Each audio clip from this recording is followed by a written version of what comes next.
So hello everyone, कैसे हो आप लोग। आई होप सब अच्छे होंगे, सबकी पढ़ाई एकदम अच्छे से चल रही होगी।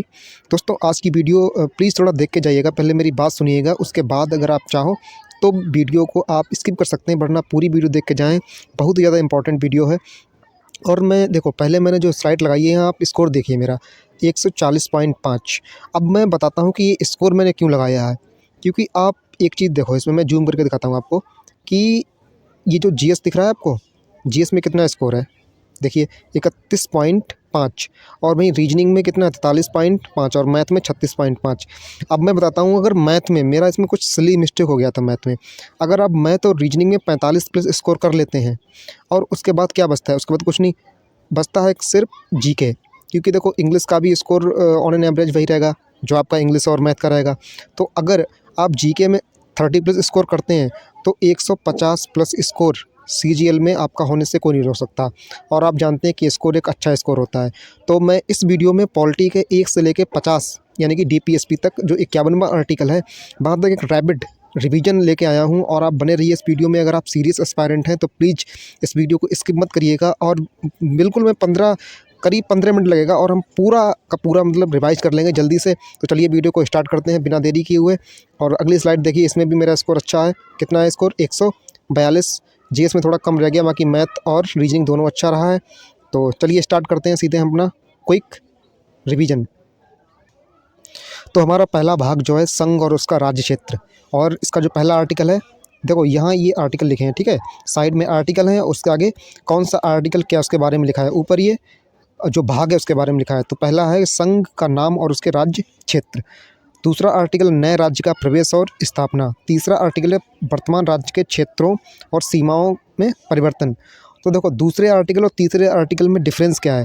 दूसरा आर्टिकल कहता है कि जब नए राज्य, जैसे अगर हम मान लिया हमने पाकिस्तान से कोई सीमा को अपने अंदर लिया, तो हम वो किसके तहत आएगा, आर्टिकल 2 के तहत। और जो आर्टिकल 3 है उसके तहत हम अपनी, जैसे मान लो उत्तर प्रदेश में हमें उत्तर प्रदेश की सीमा में कुछ चेंजेस करने हैं, तो वो आएगा आर्टिकल 3 के तहत, ठीक है। तो देखो, जो भाग 4 है उसमें क्या आर्टिकल 4 है उसमें क्या दे रखा है कि आर्टिकल 2 और आर्टिकल 3, इनमें जो भी कानून बनाए जाएंगे वो संसद द्वारा ही बनाए जाएंगे, संसद ही बनाएगी उन कानूनों को। 4 में ये दे रखा है। तो इसके अलावा अगला आर्टिकल देखते हैं हम। अगला आर्टिकल है हमारा आर्टिकल नंबर 5, जो कि भाग दो में आता है, नागरिकता यानी कि सिटीजनशिप। और आर्टिकल 5 क्या कहता है कि संविधान के प्रारंभ में नागरिकता। इसमें लिखा है कि संविधान के प्रारंभ में जो भी नागरिकता होगी, मतलब नागरिकों के लिए, उसमें उसके बारे में बताया गया है। और आर्टिकल 6 जो है वो कहता है कि पाकिस्तान से भारत आने वालों की नागरिकता, यानी कि जो लोग पाकिस्तान में थे और वो लोग भारत में आए हैं, तो उनके बारे में जो भी नागरिकता के प्रावधान हैं, उनके बारे में आर्टिकल 6 में कहा गया है। दोस्तों, आर्टिकल 7 क्या कहता है कि पाकिस्तान को जाने वाले जो लोग पाकिस्तान गए हैं, देखो आर्टिकल 7 क्या कहता है कि पाकिस्तान को जाने वालों की नागरिकता, यानी कि जो लोग इंडिया से और पाकिस्तान को चले गए हैं उनकी नागरिकता के बारे में कहा गया आर्टिकल नंबर 7 में। और आर्टिकल नंबर 8 बताता है भारत के बाहर रहने वालों की नागरिकता, यानी कि जो लोग भारत के बाहर रहते हैं उनके बारे में नागरिकता। जैसे कि अगर आपने कहीं और की नागरिकता ले ली, या आप यहाँ की नागरिकता आपने छोड़ दी, तो उस बारे में। और आर्टिकल नंबर 9 बताता है कि विदेशी नागरिकता अगर आपने ली तो भारत की नागरिकता अपने आप ख़त्म कर दी जाएगी आपकी। आर्टिकल नंबर 10 बताता है नागरिकता के अधिकार का बना रहना, कि किन किन रीजन से आपकी नागरिकता बनी रह सकती है। तो आर्टिकल नंबर 10 हो गया। अगला आर्टिकल देखते हैं। तो देखो, अगला आर्टिकल है आर्टिकल नंबर 11। देखो, मैं एक बार बताऊँ यहाँ कि देखो, जो भी भाग होगा, हर भाग का जो लास्ट आर्टिकल होता है उसके बारे में यहाँ मतलब बताया गया है कि हर एक भाग का लास्ट आर्टिकल होगा, वो उसको उसमें बताया गया है कि जो संसद जो है उसी के पास सब सारी शक्तियाँ हैं, वही सारी शक्तियाँ हैं जो कि कानून बनाती है और बिगाड़ती है। तो ये तो हो गया आर्टिकल नंबर 11, जो कि संसद ही नागरिकता कानून बनाएगी। अगला भाग है हमारा 3, जो कि है मौलिक अधिकार, 12 से लेकर 35 तक। आर्टिकल 12 से लेकर आर्टिकल नंबर 35 तक। आर्टिकल नंबर 12 में दिया गया राष्ट्र की परिभाषा, स्टेट की परिभाषा। अब यहाँ स्टेट से मतलब कोई छोटी मोटी चीज़ से नहीं है, ये पूरी स्टेट को लेकर चलता है। जैसे कोई भी गवर्नमेंट बॉडी हो गई तो हर चीज़ को स्टेट मान के चलता है। 13 जो है मूल अधिकारों का अल्पीकरण या न्यायिक पुनरावलोकन। तो 12 और 13 एग्जाम पर्सपेक्टिव से ज़्यादा इंपॉर्टेंट नहीं है। तो अब अगले जो आर्टिकल हैं वो ज़्यादा इंपॉर्टेंट है, तो उनको देखते हैं। तो देखो इसी भाग 3 में जो अगला आर्टिकल है, आर्टिकल नंबर 14। देखो समानता का अधिकार 14 से लेकर 18 तक आर्टिकल जो है उनमें समानता का अधिकार दिया गया है। तो 14 आर्टिकल क्या कहता है, विधि के समानता, यानी कि कानून के समक्ष सब कैसे हैं, समान हैं। आर्टिकल नंबर 15 कहता है धर्म, वंश, जाति, लिंग या जन्म स्थान के आधार पर किसी में भेदभाव नहीं होगा। और आर्टिकल नंबर 16 कहता है कि लोक नियोजन में समानता, यानी कि जो नौकरियां हैं या जो भी सरकार द्वारा दिए जाने वाले लाभ के चीज़ें हैं वो उनमें किसी पर भी भेदभाव नहीं होगा। जैसे कोई भी अगर जॉब की बात कर लो, सीजीएल की नौकरी है तो लड़कों को मिलेगी, लड़कियों को नहीं मिलेगी, ऐसा कुछ नहीं है। सारे जो जॉब हैं, सारी अपॉर्चुनिटी सबके लिए बराबर है, ये कहता है आर्टिकल नंबर 16। तो अगले आर्टिकल पर चलते हैं। अगला आर्टिकल है 17, असत्प्रसता का अंत, यानी कि छुआछूत का अंत। आर्टिकल नंबर 17 कहता है कि किसी भी प्रकार की छुआछूत नहीं होगी। आर्टिकल नंबर 18 उपाधियों का अंत, की किसी भी तरह की उपाधि धारण नहीं कर सकते। जैसे पहले उपाधि धारण की जाती थी, बड़ी बड़ी उपाधियाँ, तो ऐसी उपाधि धारण नहीं कर सकते। हालांकि अगर आप डॉक्टरेट की डिग्री है या मिलिट्री में आप कोई अधिकारी हो तो उस तरह की जो आपने खुद अपनी मेहनत से प्राप्त की हैं उनको आप रख सकते हो। तो अगला आर्टिकल देखते हैं। अगला आर्टिकल जो है स्वतंत्रता का अधिकार, जो कि 19 से लेकर कहाँ तक है, 19 से लेकर 22 तक है। तो जो 19 का पहला जो है 19 सब क्लॉज ए, इसमें लिखा है कि freedom of speech and expression, यानी कि बोलने की स्वतंत्रता। आप स्वतंत्र होकर अपनी बात को बोल सकते हैं। वाक स्वतंत्रता इसमें दी गई है। 19 का बी जो है सब क्लॉज, उसमें दिया गया है to assemble peaceably without arms, मतलब कि आप कहीं भी एकत्रित हो सकते हैं शांतिपूर्वक ढंग से और बिना हथियारों के। 19 सब क्लॉज सी में दे रखा है टू फॉर्म एसोसिएट और यूनियन, कहीं भी इकट्ठा हो सकते हैं।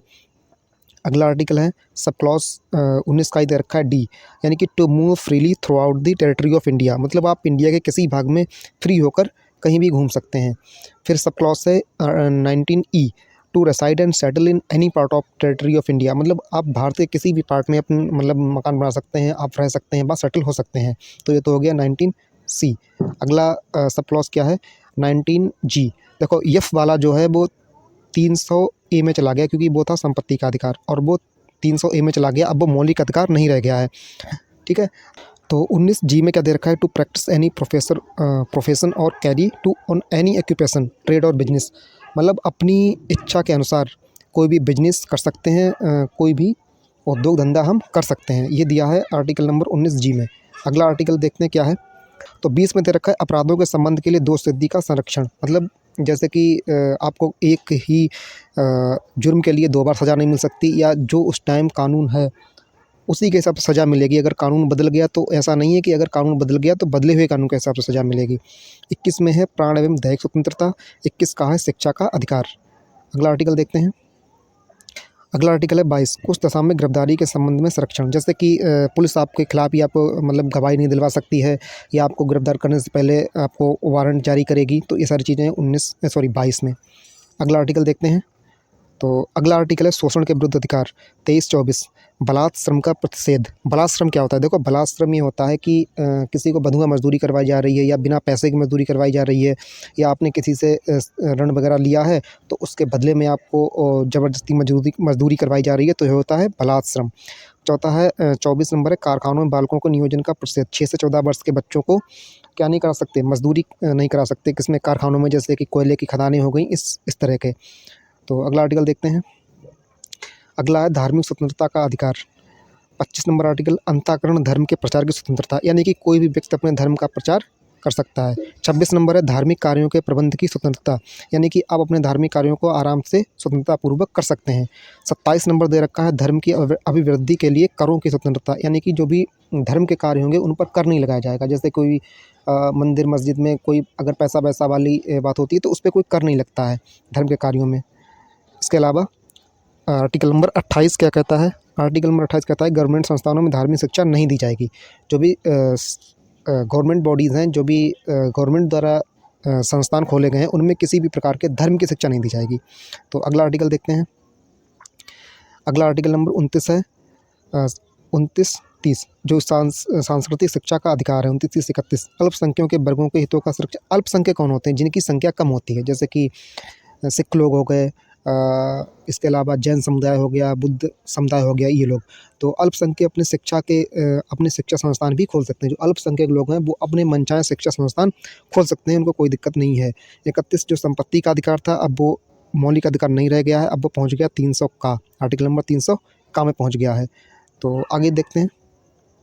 अगला है संवैधानिक उपचारों का अधिकार, जो कि आर्टिकल नंबर 32 है, बहुत ही इंपॉर्टेंट है। यानी कि अगर आपके मौलिक अधिकारों का हनन होता है तो आप सुप्रीम कोर्ट जा सकते हैं आर्टिकल नंबर 32 के तहत, और सुप्रीम कोर्ट 5 रिटें जारी करता है।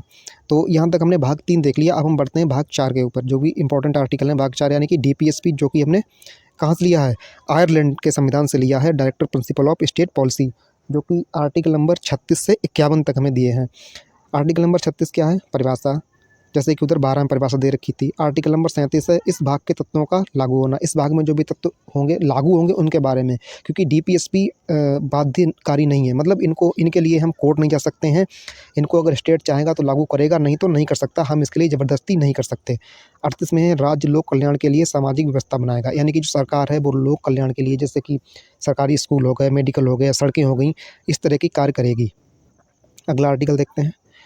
अगला आर्टिकल है 39 राज्यों द्वारा अनुसरणीय नीति तत्व, जो राज्य हैं उनको जो भी नीति तत्व हैं लोगों तक पहुंचाएं। 39 का सब क्लॉज का है समान न्याय और निःशुल्क विधिक सहायता, मतलब लोगों को समान न्याय और विधिक सहायता मतलब कानून की सहायता दी जाए। जैसे कि आपके साथ कोई गलत कार्य हो रहा है, चोरी हो गई या कोई आपको परेशान कर रहा है, तो आपको फ्री लीगल एड मिल जाएगी, मतलब कि पैसे नहीं देने पड़ेंगे इस चीज़ के लिए, आप पुलिस के पास जाएंगे तो। 40 नंबर बहुत इंपॉर्टेंट, ग्राम पंचायतों का गठन। अगला आर्टिकल देखते हैं। अगला आर्टिकल 41 है कुछ दशाओं में काम, शिक्षा और लोक सहायता पाने का अधिकार। ठीक है, एक आर्टिकल नंबर 41। आर्टिकल नंबर 42 बहुत इंपॉर्टेंट है, प्रसूति सहायता का उपबंध, प्रसूति सहायता महिलाओं से संबंधित। आर्टिकल 43 कार्यकारों को निर्वाह योग्य मजदूरी, यानी कि जो मजदूर लोग हैं उनको इतनी मजदूरी दी जाए कि उनका पालन पोषण और घर चल सके। ठीक है, अगला आर्टिकल देखते हैं। अगला आर्टिकल है 43 का उद्योगों के प्रबंध में कर्मकारों का भाग लेना। 43 खा सहकारी समितियाँ, बहुत इंपॉर्टेंट है सहकारी समितियाँ। 44 नंबर समान सिविल संहिता। समान सिविल संहिता देखो अभी मतलब कोई भी राज्य जिसका मन अगर है तो वो अपनी लगा सकता है, जैसे कि भी उत्तराखंड लगाने वाला है, लेकिन ये बाध्यकारी नहीं है। अगला आर्टिकल देखते हैं। अगला आर्टिकल है 6 वर्ष से कम आयु के बालकों के लिए प्रारंभिक बाल्यावस्था देखरेख और शिक्षा का उपबंध, कि जो 6 वर्ष से कम आयु के बच्चे हैं उनके लिए क्या है, प्रारंभिक बाल्यावस्था की देखरेख, जैसे कि पोलियो पिलाना, और जो भी जैसे सरकारी स्कूल में भोजन वगैरह जो आता है उसके लिए प्रॉपर मील सेट किया जाता है कि पोषण युक्त भोजन दिया जाए। तो इस नंबर आर्टिकल हो गया। अगला आर्टिकल देखते हैं। आर्टिकल नंबर 46 अनुसूचित जातियों, जनजातियों और अन्य दुर्बल वर्गों के शिक्षा और अर्थ संबंधी हितों की अवृद्धि। जैसे कि अब इस टाइम देखो अनुसूचित जातियाँ और जातियों की तो हम बात नहीं कर सकते, लेकिन जो भी मतलब निचले वर्ग का, जिसके पास मतलब पैसा नहीं है उतना, तो उनके लिए क्या है, जो भी दुर्लभ वर्ग हैं उनके अर्थ संबंधी हितों की अवृद्धि करना। जैसे कि उनके लिए सरकारी स्कूल हैं जिसमें आप पढ़ाई कर सकते हैं, फ्री लीगल एड है और विधिक सहायता है, तो ये सारी चीज़ें। इसके अलावा अगला आर्टिकल देखते हैं। अगला आर्टिकल क्या है 47 पोषाहार, स्तन और जीवन स्तर ऊंचा करने तथा लोक स्वास्थ्य का सुधार का राज्य का कर्तव्य। यानी कि राज्य का कर्तव्य क्या है, जैसे कि जो बच्चे हैं उनके लिए स्कूल खोलना, उनको पोलियो पिलाना, स्कूल में एक प्रॉपर मील मिलता है, डे बाय डे उनका सिलेक्शन होता है कि जो भी मिले बच्चों को वो पोषण से भरपूर हो। तो ये सारी चीज़ें 47 के बारे में कही गई हैं। अगला आर्टिकल देखते हैं। अगला है 48 कृषि और पशुपालन का संगठन। 48 का है पर्यावरण संरक्षण और वन्य जीवों की रक्षा करना। 49 है राष्ट्रीय स्मारकों और जो भी राष्ट्रीय स्मारक हैं, जैसे कि ताजमहल हो गया, कुतुब मीनार, लाल किला हो गया, या जो भी वस्तुएं हैं जैसे कि अशोक के स्तूप हैं, ऐसी चीज़ों की क्या करना, संरक्षण करना ऐसी चीज़ों का।